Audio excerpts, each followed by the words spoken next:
Hello, welcome back to the channel. It is a bit breezy today and a little on the chilly side here in eastern North Carolina. We just had a big storm pass through up and down the East Coast. But fortunately or unfortunately, depending upon how you look at it, we didn't get hit with a lot of rain. About an inch and a half, inch and 3/4 thereabouts. I'm looking over at the rain gauge.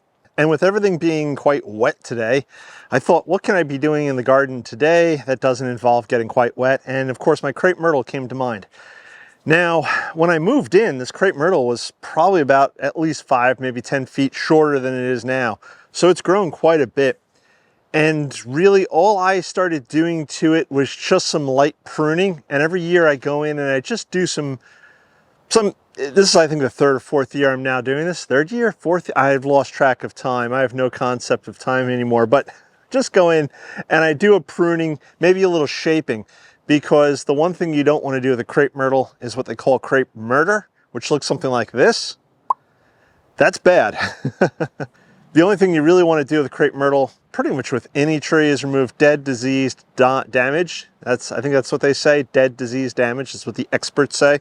I'm not an expert, by the way, so if you're new to the channel, hello, welcome. My name is Jason. I'm growing a garden here in eastern North Carolina on 1.5 acres. Really, so all I'm going to do today is just go through, I'm going to prune, I'm going to look for branches that are, branches that look like they're going to be crisscrossing maybe. You don't want branches that are crisscross really in any tree because they'll start rubbing against each other. It'll create open sores, which then can become problems with pests, diseases.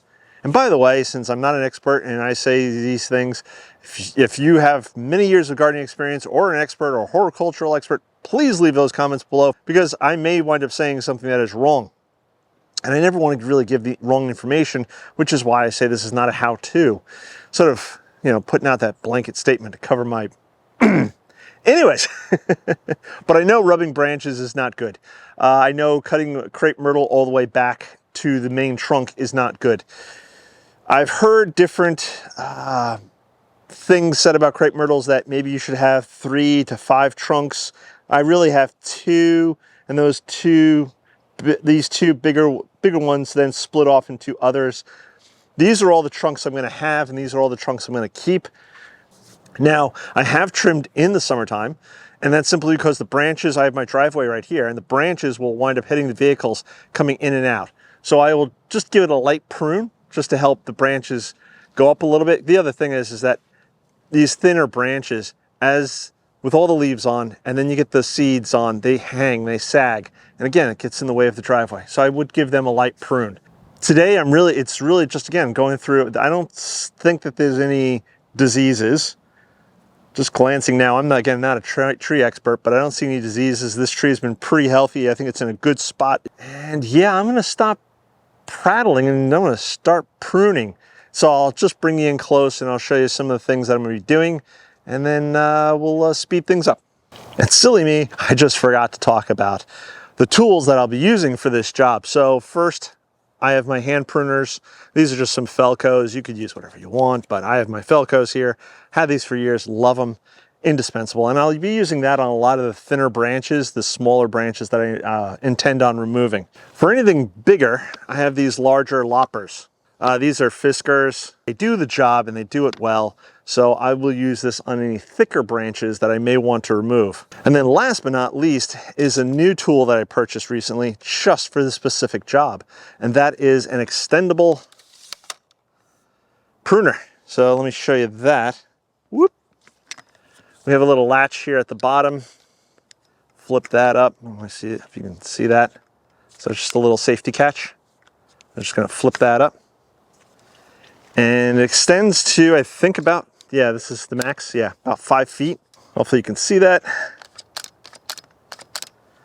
And this, again, similar to my hand pruner, and I will be using this on a lot of the smaller branches that I need to reach higher up. And also, one of the things I'll probably wind up doing is removing as many of the seed heads as I can, because I don't like them. I find them slightly annoying. I don't think the birds eat them, because the first year I left them on and they just kind of get everywhere and they're underfoot. I find them annoying. So I'm going to be removing as many of them as possible. Just a personal preference. But again, if you think I'm doing something wrong in pruning my crepe myrtle here, please leave a comment below. So here's an example of a branch right here, which is coming off of this bigger branch. Now this branch is crisscrossing. It's starting to intertwine, intertangle with that. So I'm just going to simply cut that back at the stem. Now this nice clean branch up here, and I really don't see anything else wrong with the branch. So I just cut that one little branch off because again, it was rubbing against. Now let me change the camera and show you a couple more. There's this branch right here, which is okay, but I really don't want it going. So let's see if I'm in shot here. So there's this lower branch and then there's an upper branch, and the upper branch I can tell is rubbing against something. I'm actually going to take it all the way down to the junction.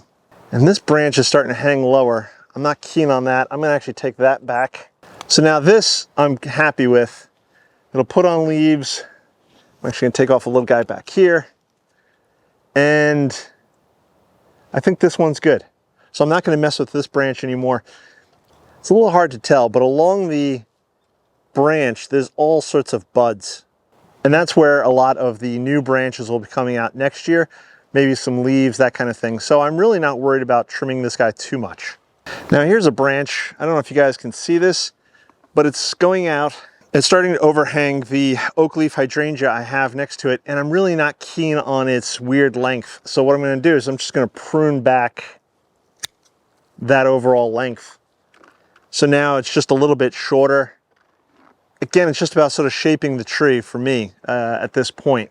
I don't know how well this is coming out on video, but there's quite a few branches right here that are starting to reach out towards the house. And this is an example of me pruning just to shape the tree. So I'll be cutting these branches back just to, again, keep them away from the house. There's no need for them. If I didn't trim these would definitely be touching the house come the springtime, if not the summer. And that's something I don't want. I don't want the tree to be touching the house. So I will be trimming these back a bit just to shape the tree. So that's pretty much it. I'm going to be looking for branches that crisscross, branches that are going to touch the house, things I don't want. And I'm just going to start shaping the tree now and pruning out what I want to prune out. And this way, next spring, when it all starts putting on leaves and all that other good stuff, hopefully it'll look a little better. It'll look a little nicer. Yeah, that's what I'm going with. So let me stop prattling and start cutting.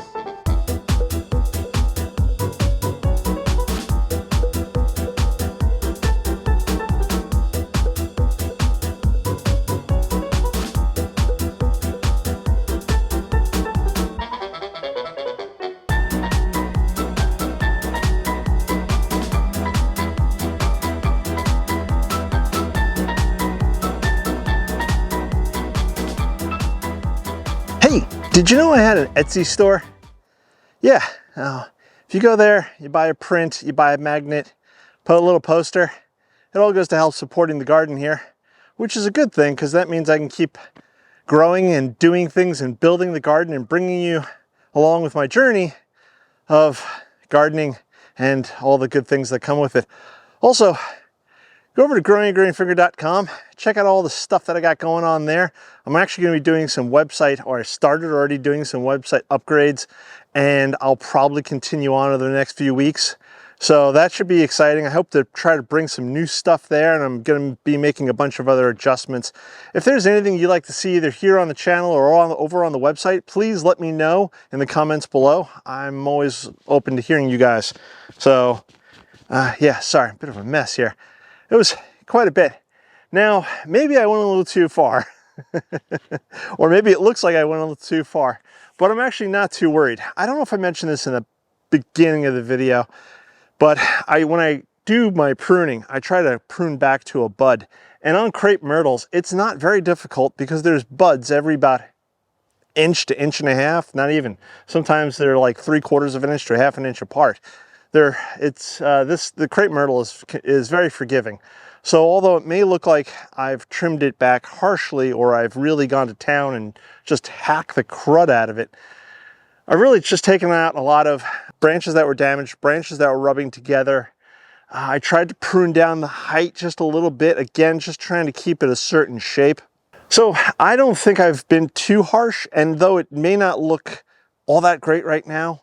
I'm fairly confident that come the springtime, once it starts leafing out, it will look spectacular.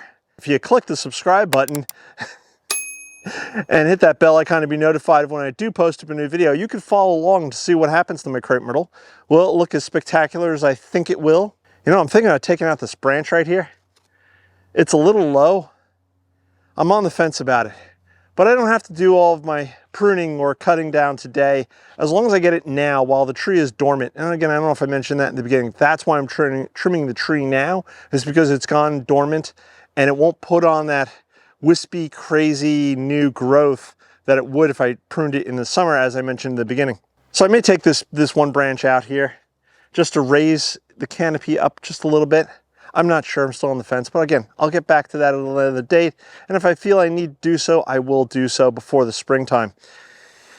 That's just one more job done of the never-ending list of jobs that needs to get done here around the garden. There's so much to do. And I have a lot of projects to try to get done before springtime. If you haven't hit that subscribe, do it, because there's a bunch of stuff coming up this winter. A lot of projects. There's going to be flower bed expansion, back walkway, and possible new garden area in between the house and the garage. Yeah, there's beds to still be cleaned up. There's carrots to be harvested probably in another few weeks. There's just, again, so much going on. So again, follow along. Check out all the links below in the description, and there's all sorts of good stuff going on. Again, head over to growinggreenframe.com. Good stuff happening over there. Feel free to peruse all over the website. And if there's something you'd like to see or something that I'm missing, please, again, let me know. Until then, I'm going to catch you on the next one. Bye-bye.